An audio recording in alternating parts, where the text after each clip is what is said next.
திருமந்திரத்தில் ஒரு மந்திரம். கள்ளப்புலனைந்தும் காளா மணிவிளக்கே.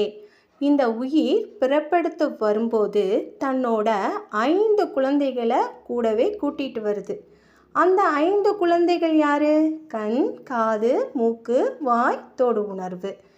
இவைதான் அந்த 5 குழந்தைகள். இந்த உயிர் என்ன பண்ணும்? நம்ம குழந்தைங்க நல்லா இருக்கட்டும் என்று அதுக்கு என்ன தேவையோ அதை எடுத்துக்கிட்டு நல்லா வளரட்டும், நம்ம பிள்ளைங்க தானேன்னு நினைக்கும்.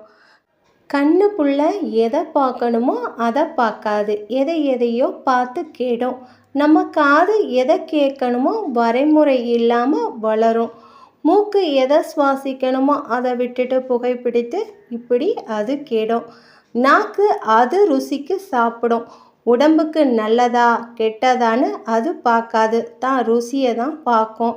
அப்புறம் இதை தான் பேசணுமா, இதை பேசக்கூடாதா அப்படிங்கிறது இல்லாமல் அது வார்த்தையை பேசி வார்த்தையில் கெடும். தோல் அது அழிய போகிறது.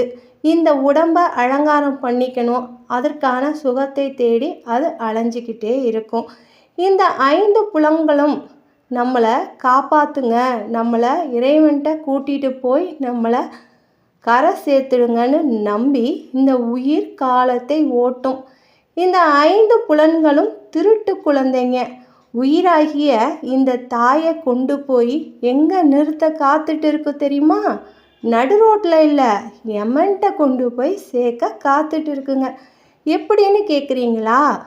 இந்த புலன்கள் நம்ம கட்டுப்பாட்டில் இல்லாமல், அதாவது உடம்பு எடுத்த உயிர் வாழ, ஆனால் இந்த உடம்பு உயிரை மறந்துடும். அது இஷ்டத்துக்கு வாழ்ந்து உயிர் போகிறதுக்கு காரணமாகும். எங்கே போகணுமோ அங்கே போகாது.